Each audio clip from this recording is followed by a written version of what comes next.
The Tale of the Body Thief is the fourth novel in Anne Rice's The Vampire Chronicles series, following The Queen of the Damned. Published in 1992, it continues the adventures of Lestat, specifically his efforts to regain his lost humanity during the late 20th century.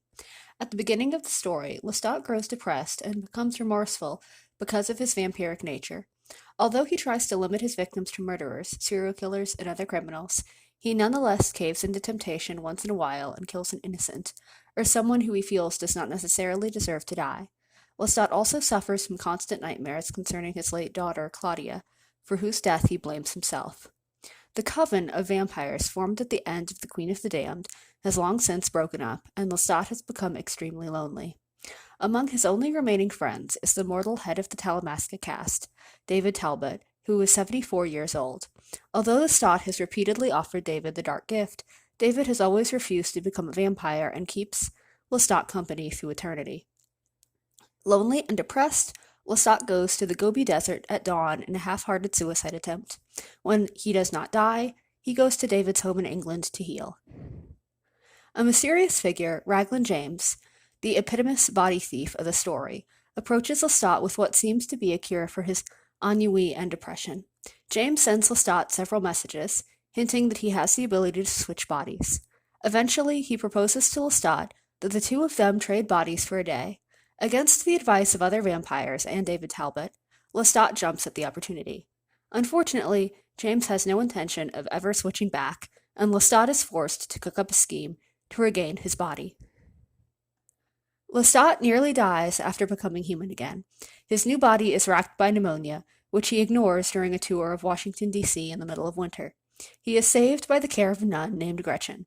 He enjoys a short love affair with Gretchen before she returns to South America, where she works in a convent, and Lestat sets out in search of his body. Lestat seeks help from other vampires, but is completely ostracized by them. Marius is extremely angry at him for leaving such a powerful body to a thief, and refuses to help him. Likewise, Louis turns him away when he asks Louis to make his new body into a vampire, arguing that Lestat ought to be happy to be human again, and also calls him out on his previous writings, accusing him of altering his actual past in favor of one that betrays him heroically. Lestat's only ally is David Talbot. Drawing from the Talamasca's resources on the supernatural, Talbot reveals that James was a gifted psychic who once joined the Order, but was kicked out for constant theft. He is a kleptomaniac who enjoys stealing for the thrill of it.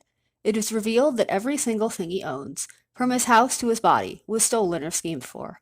However, he also has major psychological problems, and his life is a series of cycles. He gets rich by theft, then often ends up in prison. Dying of cancer several years before, James tricked the inmate of a mental institution into switching bodies with him, allowing him a type of immortality. It is James's lack of imagination and petty thievery that allows Talbot and Lestat to track him down. Despite his newfound wealth and powerful new body, James continues to steal jewelry from people. He also makes a conspicuous show of his wealth, bordering the RSM Queen Elizabeth II and draining victims of their blood along the ship's path. The pattern allows his pursuers to easily find him.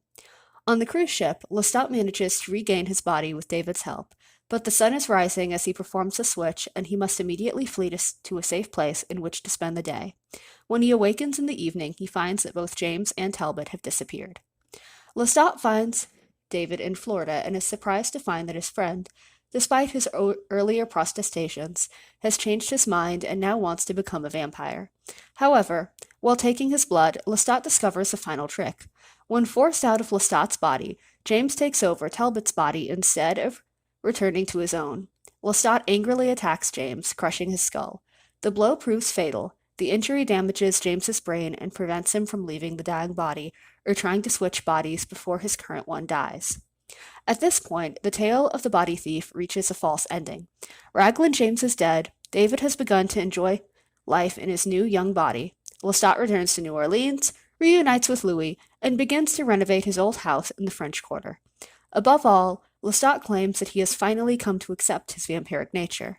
However, he then warns readers not to continue if they are happy with this ending. Lestat then resumes the narrative, claiming that he has regained his evil nature and decides to make Talbot into a vampire against his wishes, and despite the role Talbot played in saving his life when everyone else abandoned him. After having immortality forced upon him, David again disappears. Lestat looks for him for a while, but upon having no luck, he gives up and returns to New Orleans, where, to his surprise, he finds that David has already contacted Louis. David explains to Lestat that, in secret, this is what he always wanted. He tells Lestat that he is no longer angry with him, although he does usurp Lestat's position of leadership, despite the latter's protests. Having gotten rid of his old age and now being immortal, David plans to visit Rio de Janeiro with Louis and asks Lestat to join him.